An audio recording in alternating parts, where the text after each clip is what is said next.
Hey everyone, Mah-Dry-Bread here. Pokemon Platinum with only one Drifloon was a long requested challenge. Let's follow that up with one that you guys picked on Patreon. Today's the day that we figure out, would I be able to beat Pokemon Fire Red with a team of only one Poochyena? If you saw me try this in Emerald, then you already know this is gonna be horrible. Look at these stats. With a base stats of only 220, we are insanely weak. This is 100 base stats lower than your average first form starter. Our stats are only 20 overall higher than that of a Magikarp. We're the magical combo of both frail and slow, and with an ability that doesn't do anything in trainer battles. By level up, we have almost no type coverage or good moves. Maybe I can get some use out of Howl. I'm sure that Bite flinches will save us in a lot of the harder fights, but what else here is even worth using? Maybe I could luck my way through a fight with Swagger, but that's a pretty risky move. By TM, we really don't have much more type coverage. We don't really care about having a Steel type move, so I'm guessing I'm just grabbing Dig. Maybe we go with Bite, Return, Dig, and Howl. I know some people say to use Crunch since it's stronger than Bite, but the flinches are a huge deal. Why care about 20 more power when a flinch will let me hit twice? That's the equivalent of having 60 more power. Like always, I'm writing this script as to go through with the challenge, so all this part is being written before I've started. Everyone comment down below and guess if I can win or not. There's just no way. I mean, I don't see it being possible. Maybe if you had the most amazing IVs in nature possible and you EV trained it, then you could sweep with Return. But I don't think we're gonna get that lucky. Let's explain the rules. In combat, I can only use Poochyena. I'll need other Pokemon to use HMs, but I won't be allowed to use any of those Pokemon in battle. No glitches or exploits, no items in battle, only Pokeballs, held items, and items outside of combat are allowed. Also, if you enjoyed this video, be sure to like, subscribe, and ring the bell for more. Let's do this. So, right off the bat, I used the Universal Pokemon Randomizer to replace Bulbasaur with Poochyena so that we can do the whole run with it. I don't know if any particular starter would have been harder, so I just replaced the first Pokemon, so Bulbasaur. Our nature is quirky for neutral stat gains. I name him Road Dog, like last time. Alright, now for as weak as our Pokemon is this run, I'm actually not worried about the Rock Gym. They don't resist Bite, and we learn that pretty early at level 13, so I think that is pretty likely that we're gonna win as soon as we learn it. I'm just gonna rush my way through the forest, grind a little bit at the end to hit level 13, and then get the Rock Gym out of the way. Alright, so the Geodude at the start was a 2-shot, and it didn't hit us, but Onix wasn't easy. It crit us early, and was faster than us, so I thought we might lose, but a critical Bite ended up doing a ton of damage. We still got banged up pretty badly, but we took it out in the end. Alright, it's time for the harder parts of the run. We have the Water Gym and a rival fight coming up, so I'm thinking that I do the Water Gym first. It's normally a little bit of a challenge in Fire Red because Starmie is such a good Pokemon, but it's part Psychic, so I think I'm actually going to hit pretty hard with Bite. I'm more worried about our rival. Sand Attack is always awful, and I don't think I'm going to one-shot Pidgeotto anytime soon. So I need to hope for either no Sand Attack, or I need to level until I can 2-shot him. That way I only need to wait for a flinch to save me. And just needing one flinch at the start of a fight is not the end of the world. Let's give it a try. On my way there though, I took the Helix Fossil. I knew that if I didn't say what I took, you'd all ask. Actually, now that I think about it, everyone ask anyway. Comments are good for the YouTube algorithm. Well, I got to the Water Gym and was a higher level than Staryu, and yet it totally destroyed us. Like, it wasn't even close. We took out about half of his health. Even if we got a flinch and took him out, Starmie would have been so much more dangerous. I'll try the rival fight, but I don't think I'm winning either fight yet. Oh man, yeah, the rival went even worse. We took 2 Sand Attacks right away, then easily got taken out with a bunch of Quick Attacks. We're slower than the opening Pokemon of both major trainers in the area, and we can't make a single member of their teams faint. That means I gotta do a pretty serious grind. I don't think I'm super far away from maxing out my effort values just because I've already had to grind a decent amount on very weak Pokemon, but I don't think I'm at the max yet. I think this is one of those runs where I'm gonna need to be level 100 before we even get to the Elite Four, so I think it's safe to say that we'll be a much higher level once we get to most major fights. I'm just looking forward to when I beat the rival, because then we can get some new TMs, and man, I need them badly. So I get all the way to level 27, and somehow we're still slower than Staryu. We crit, so we take it down fast, but then Starmie just crits us to one-shot us. Obviously, even without the crit, we would have lost. I don't think that we're winning this for a long while. This was agonizing. So I try the rival fight, and we are insanely close to two-shotting Pidgeotto, but can't quite do it, so we take an accuracy loss. Between that and how her Rattata is a sliver away from being a one-shot, we just take too much damage over the course of the fight. If I were 1 or 2 levels higher, then I think I would have won without a doubt. So I come back 2 levels higher and completely mop the floor with his team. It's not even close, we take 1 hit. Solo challenges are like that sometimes, though. You go from having a really hard time to winning easily in just a couple levels difference, especially in early game. Level ups in early game mean a lot more than level ups in late game, that's for sure. Alright, so we have a lot of travel we can do to get some more levels, and that might help us in the water gym, but more important is that we can get our hands on Secret Power and Dig. Dig is type coverage, and Secret Power is a decent physical move that I can use until we get Return. Plus, it can paralyze Pokemon when we're indoors, and that's pretty useful in gym battles. I figure I'll still probably end up beating our rival on the SSN before we can beat the water gym, but we'll see when we get there. And for as weak as Poochyena is, I bet we'll still win the electric gym on the first try. So I go right to the SSN rival fight, and although we got sand attacked early, we still didn't get hit a single time until we fought our way all the way to Charmeleon. We actually almost fainted though, and that's despite only missing 1 move. Kinda worried that I'm still not ready for the water gym. Wow, so I got back to the water gym and Staryu is just a one-shot now, but Starmie is terrifying. We do end up doing enough damage to win, but it wasn't easy. We even got confused off a water pulse near the end. If we hit ourselves, it would have for sure been a loss. Alright guys, I think this is a first. I tried the electric gym 5 times and lost badly each time. Raichu is way faster than us, almost always paralyzes us, and then spams double team. And we can't get our dig to work because he dodges too much and we're paralyzed. On the 5th try, I didn't get paralyzed right away, but we still came nowhere close to winning because Dig gives him so many chances to build up evasion and dodge us. We're actually having issues with Lieutenant Surge. This is insane. I guess I'll go travel and do this fight later. Alright, we're moving past that fight, but you know it's only gonna get harder. At least I can get my hands on Return now. I think I'm gonna need it. I think that I'm gonna do the Giovanni fight first, because he's probably not gonna be too tough, and I can level up against the trainers in his hideout. Then I'll fight the grass gym on my way to town, and then I'll save the rival fight for last. If I get stuck against any of them, then I'll go try the electric gym again. I don't really know how hard this chunk of the run is gonna be, but I think that the moment we do get to the poison gym, it's gonna be a brick wall for ages.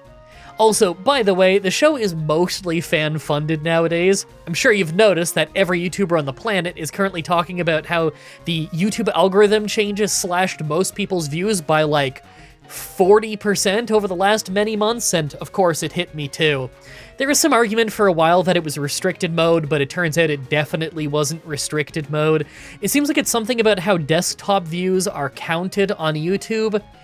I don't know, man. I feel like twice a week there's a new video that's disproving one part of it and proving that it might come from another source. Man, nobody knows yet, at least at the time that I'm doing this voiceover. All anybody knows is everybody is getting a huge hit to views, and their desktop views seem lower if you look at the analytics. And it happened on just about every channel ever on the exact same days. I don't think it's viewer behavior changing. I'm pretty sure it's the website. If you'd like to support the show and get fun perks like seeing these challenge videos a week early, voting in polls on what challenges I'm going to be doing, and exclusive blog posts where you can talk back and forth with me very easily, then check out either my Patreon in the description or the YouTube memberships page. Thank you very much. I appreciate it a lot. Alright, I promise you that you are not ready for this fight. We're nearly level 40 at the first Giovanni fight. We beat both rock types easily, but then Kangaskhan wastes time doing Bite for no reason, tail whips, then blasts us with a Mega Punch that takes us out as we weren't doing much damage and she was faster. We actually lost to both the Electric Gym and the Giovanni fight. When was the last run where we actually lost these battles? I swear, we have to be going back more than 2 years ago, right? I can't believe that I actually have to go grind more. So I grind a bit, I fought some grass trainers, I go after the gym leader, and instantly get paralyzed and then rocked with super strong Giga Drains. Yeah, this is even less likely than beating Giovanni. This is awful. So, failing that, I go to the rival fight, and although a lot of it isn't too bad, the Water Onix hurts us so badly that we always faint to their Charmeleon at the end. Guys, we haven't even beaten the 3rd gym in a Kanto run. We're over level 40, and we're losing to everyone. This is somehow even worse than I thought it was gonna be. I guess I'll fight Surge again. Okay, so I go back to the Surge fight and just sweep him with Dig this time. I mean, at least that means I can fly from town to town now. I guess I'll just level up a bit more and then go try Giovanni again. Wow. Level 45 and Kangaskhan still very easily takes us out by lowering our defense a bit and hitting Mega Punch. We survived the first one with 2 health, but fainted to the second. Guys, starting to think that I'm not even going to make it to the Elite Four on this one. So I rare candy up to level 50 since my effort values are long since maxed out, and literally the only reason why I won this is because I didn't get hit by any tail whips from either Rhyhorn or Kangaskhan. If we got hit by one, I'd have lost again. I guess I'll go do the rival fight next since it's easier than the grass gym. Alright, thankfully, the rival is now easy now that we do a little bit more damage. We only got hit once. At least that means I can fight my way through the tower for a little bit more experience. So I'm on my way to the Safari Zone now because I need to pick up a Quick Claw.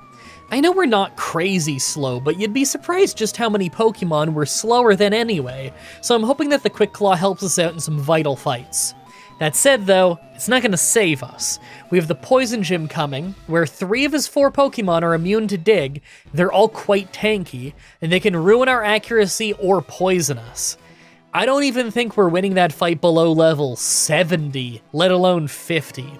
Plus, I still haven't even beaten the Grass Gym, and the only other major fight that I could do is the infamously hard Silph Co rifle fight. This run is going so badly at this point. I think our final boss will be the rival fight before the Elite Four.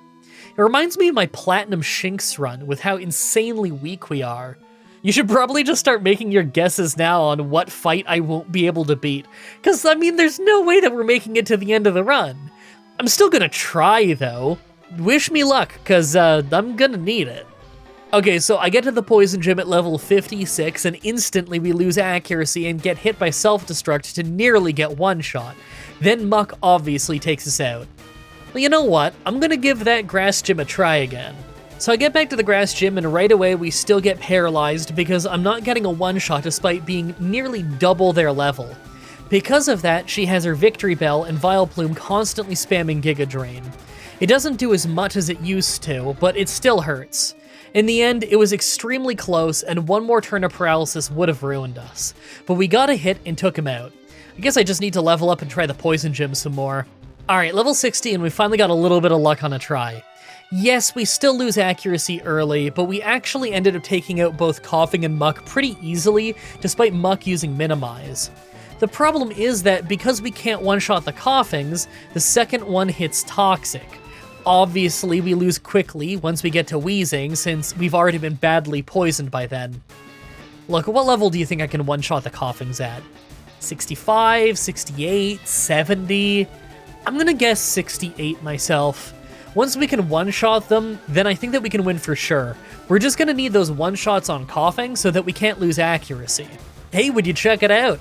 So at level 65, we can't normally one-shot the Coughings, but because we crit the first one, and the second one only used Sludge, we never lost accuracy or got poisoned on our way to the Wheezing.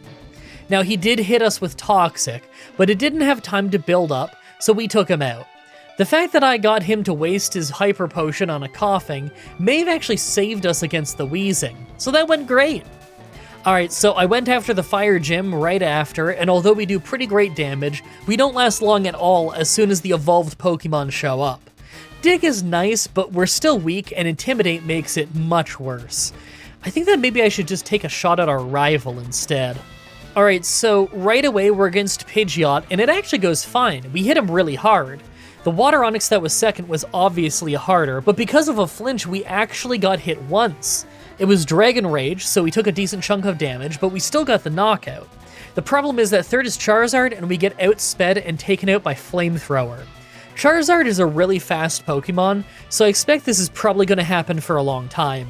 I'm going to guess that I don't stand a chance until around level 75. Wow, I didn't see this coming. So at level 70, Pidgeot started really consistently only using Wing Attack. Well, because it wasn't hurting that much, I took the chance to build up a bunch of Howls, and it paid off big time when we went to sweep their entire team. That was amazing. I don't think I could have gotten away with that strategy at much lower of a level without some serious luck, but I love that that actually worked. Now, Giovanni actually took a few tries right after, since sometimes we get poisoned early, but in general, we can build up a few Howls early on and sweep them.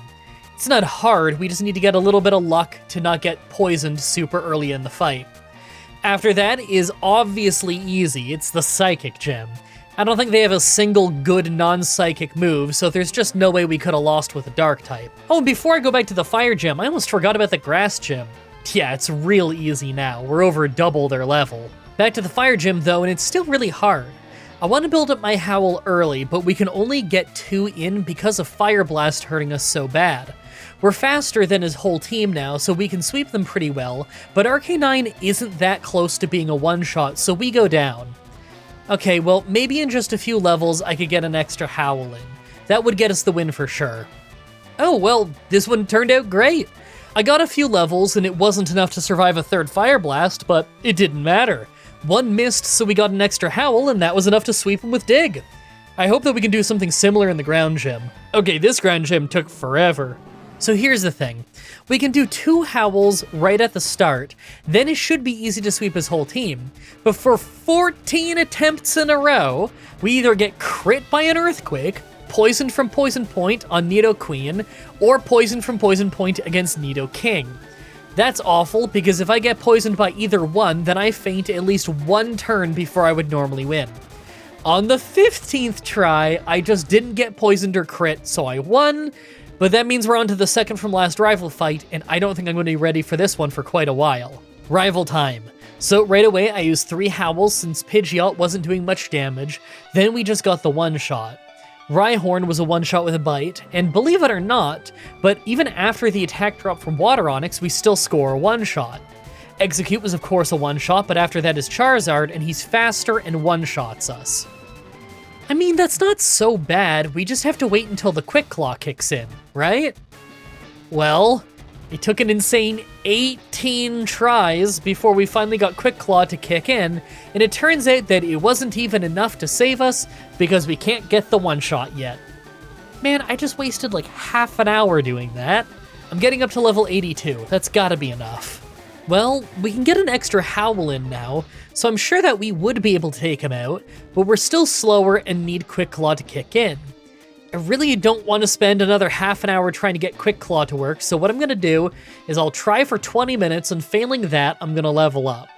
I'm on serious crunch time right now. I'm in the middle of a streamathon to keep the business afloat. I think you'll probably understand why I have to prioritize here. Okay, so it took 4 tries and we nearly fainted due to Rhyhorn surviving Bite and hitting us, but we got Quick Claw to kick in and took out Charizard. Last is Alakazam, and it turns out he's faster, but all he did was fail Disable, so we took him out. I know that looked lucky, but I don't think that he actually has any moves that can hurt us. Well, I'm not really sure what to think. I was pretty sure earlier that we wouldn't win that fight, but I managed to pull it off with 18 levels to spare. But that doesn't mean that I think that I'm winning the run. We aren't always going to have a golden opportunity to build up our attack before we sweep, and this strategy really isn't going to work well at all against Agatha. Sure, Bite is super effective against them, but our special attack really isn't great, and we have no way of boosting it like we do with our regular attack. We can't afford to replace any of our moves, and we for sure still need this Quick Claw, so there isn't any upgrading that we can do outside of leveling up. Now that we're at the Elite Four, let's take a look at our stats. Man, these stats are horrible. It's kind of amazing how Howl and Return has gotten us this far in spite of these stats. With how much health Lorelei's team has, it might be a while before we can get a win on her, let alone the rest of the Elite Four. At this point, I'm thinking that at level 100, the absolute farthest I can get is Lance, but you never know. Make your final guesses on if we can win this or not. Let's do this. First is Ice Trainer Lorelei. First is Dugong, and it starts with Hail, so I howl to get stronger. On the second round, I use another one as Surf hits us and brings us to a little bit above half health, so I knew I had to attack the next turn, and unfortunately, it's not a one-shot. I do end up surviving an Ice Beam, but the Hail takes me out after not long. Okay, so if they're that tanky, then I think this fight's gonna take a while. It's time to level up a lot and hope for the best. Okay, all the way at level 90, we can get 3 Howls in at the start thanks to her using Safeguard instead of Hail. That lets us sweep quite a bit of her team, but Lapras survives with the tiniest of tiny slivers and makes us faint. Alright, I'm gonna gain 2 levels and try again. If Lapras survives again, then I have the worst damage range luck in the world. Well, I come back 2 levels later, and although I can only get 2 Howls on Dugong, I get a 3rd on Cloyster. I then swept my way to Lapras and left her with a sliver again. Pokemon, why are you like this? I leveled up. Don't you even care? Alright, she's gotta be trolling me at this point. 3 levels later and she just uses both Hail and Safeguard before actual damaging moves, so we get a 4th Howl, letting us easily sweep the entire team.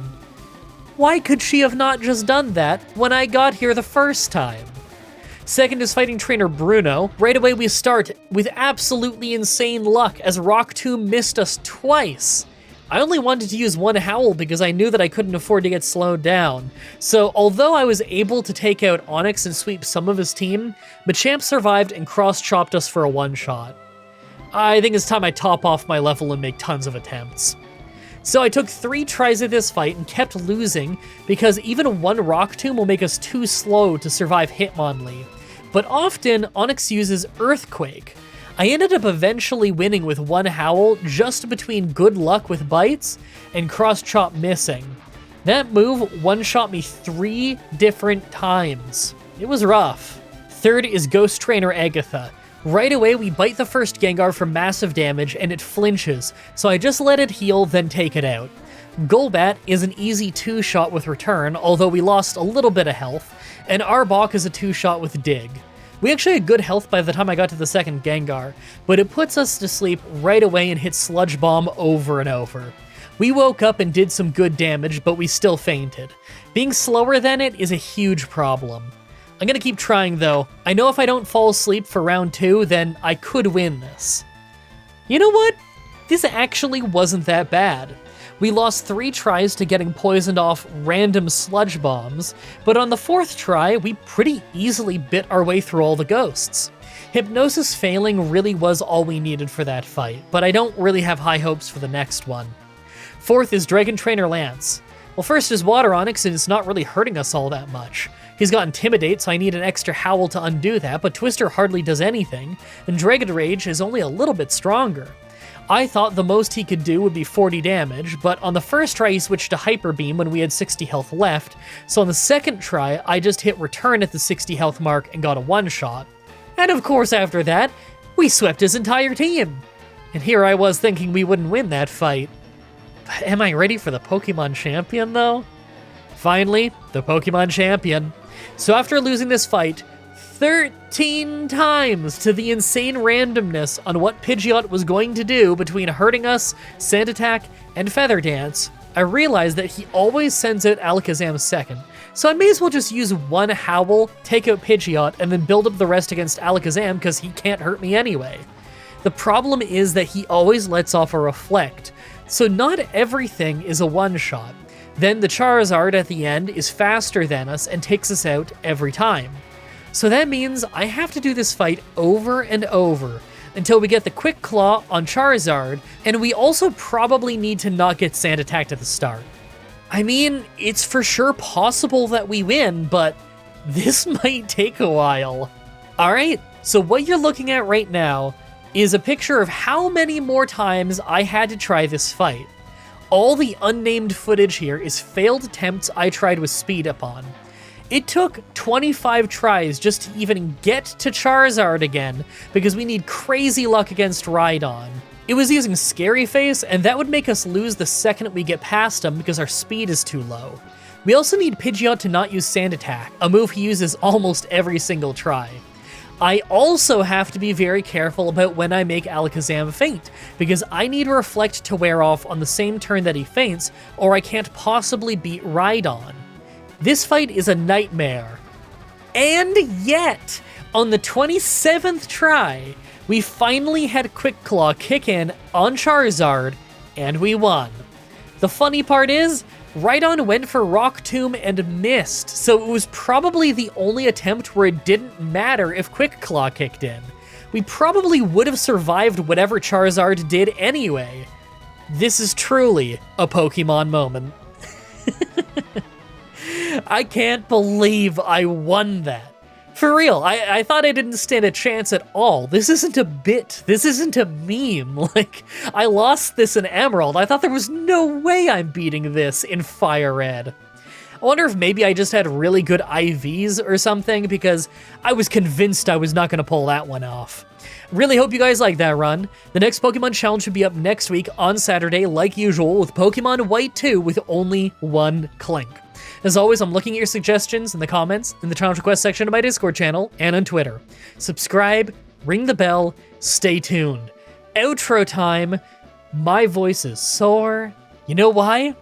Because from the moment I woke up today, the whole first 3 hours of my day was playing phone tag with the RBC and the CRA. Oh, that doesn't make any sense to non-Canadians, does it? RBC is a major bank. CRA is like our IRS, you know, it's the Canadian Revenue Agency. Just trying to fix account problems that I have had for years. Years now. And you know what? I finally got directly to me the confirmation I've been waiting for a long time. My accounts told me before that they had called the CRA and the CRA told them that the problem was on their end. I don't know how that didn't lead to any solutions after the CRA already decided it was their problem, but okay. I called the CRA, and after... okay, first of all, I called the CRA, and the lady on the other end thought it was very funny because I told her what webpage gave me the error, and it told me to call that number, and she laughed, and she's like, well, I shouldn't have given you this number. This is the individual CRA number. It should have given you the number for the business CRA accounts. She actually laughed from that. The website that's broken on every level and was giving me error codes also gave me the wrong phone number. That's amazing. This is my government website for paying business tax. That's insane. So she transferred me to the actual correct number, which I have now, and they gave me the confirmation I've been waiting for. They finally gave it to me. I told them my name and all the info they needed, and they're like, oh, that's weird. That there isn't any name or anything in this account. Hey, can I put you on hold for a little while as I look into this? And I say, sure. And like 6 or 7 minutes later, they get back on the horn and they say, there's a problem with your account. It's on our end. I'm going to have to escalate this to get it fixed. Oh, finally, like I knew it was obviously a problem on their end, and they had told my accountants that and done nothing about it before. They finally directly said to me, your account is glitched. We have to escalate this and have a tech person fix this. Oh my god, I'm not going crazy. It really isn't my fault that I couldn't get into that stupid account for years on end. Oh man, so I still can't get in. I still can't get in right now at the time of doing this voiceover on the 19th of September. I still can't get in, but that's okay because they told me in 5 business days it should be fixed. So in 5 business days, I should try to attach that business number to my account again, and I might finally get access to an inbox that the Canadian government has been trying to contact me through for years. And I might be able to finally pay that fee that has just been in the background, getting late fees. I asked the lady on the phone, hey, I've been trying to pay this since day one, and now that you've confirmed for me that the problem is on the CRA's end, not my end, can we have the late fees waived, please? Because I have been trying to pay this since day one, and you guys haven't accepted the money. And obviously she's not the right person to be able to make that call, so all she could do was email me and say, hey, here's the information for if you want to, like, apply to have a fee waived or something. Honestly, it's probably not even the right department. But if I can get back into my account in a week, then I bet you anything on these fees for the peer fees, it's an acronym, it's like a pension thing. So I have to pay into it, I guess, because I'm a business? I don't know, man. I was talking to the people on the CRA number about this, and they were as confused as I was. The first lady I talked to, the individual lady, she's like, peer? That's pensions? Like, that's not even a CRA thing. Why are they charging you for peer? And I say, I don't know. The only reason I know it exists is because my accountants say that it exists, because they have their own portal to log in through. I can't get in to see exactly what it says. So, that lady told me, hey, whenever you get in, there's probably going to be some kind of support number you can call for like an agent attached to this whole situation. Explain it to them. And I said to them, I was like, do you think I can even get the fees waived? I think she said, maybe. Talk about that with them. So, who knows? Now, mind you, it's Friday. It's the end of the day at Friday. So when they say 5 business days, what it really might mean is 9 days total, because we're about to go into the weekend. And then I don't think they're going to have it done by Friday. I think it's going to be another weekend. And then we go into the next week. And then maybe by Monday I can get into the account. So, another month's late fee. I mean, the one positive, after getting off the phone with RBC, they fixed their end of things, and I was at least allowed to pay my business tax. So that's nice. No late fees on that or anything. That's all handled. In fact, the payment will come out on my birthday, which is September 22nd. Very excited for my big birthday stream, by the way. If you're watching this before it has aired, because you are watching it like through the membership thing or the Patreon thing, then the streamathon is still on. I still have a few big streams left, but just as a reminder for anyone who missed the vlog, the original one, right before the streamathon started, or the more recent one that I uploaded midway through September, I haven't been able to stream in the streamathon nearly as much as I wanted to, mostly due to a lot of things getting in the way in my personal life, largely business things. So I just had so much going on. I haven't been able to stream nearly as much as I really want to. So what I'm going to do is Streamathon still ends at the end of September. I'm not going to just have some artificial never-ending Streamathon, because that feels, I don't know, not right to me.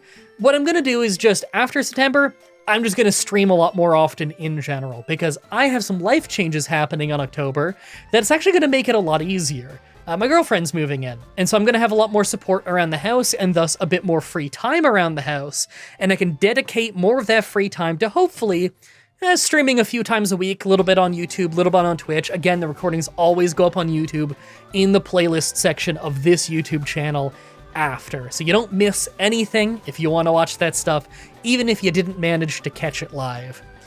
Anyway, I have to rush to get so much of this edit done. I was gonna stream today. I didn't think I was gonna spend 3 hours on phone tag. Those are 3 hours that I had planned to stream today and now cannot. But I'm gonna get this video done today so that those of you on Patreon and YouTube memberships can watch it today. So I need to lock myself in the editing dungeon. Thank you everybody so much for watching, and until next time, have a nice day. And I almost forgot the shoutouts again.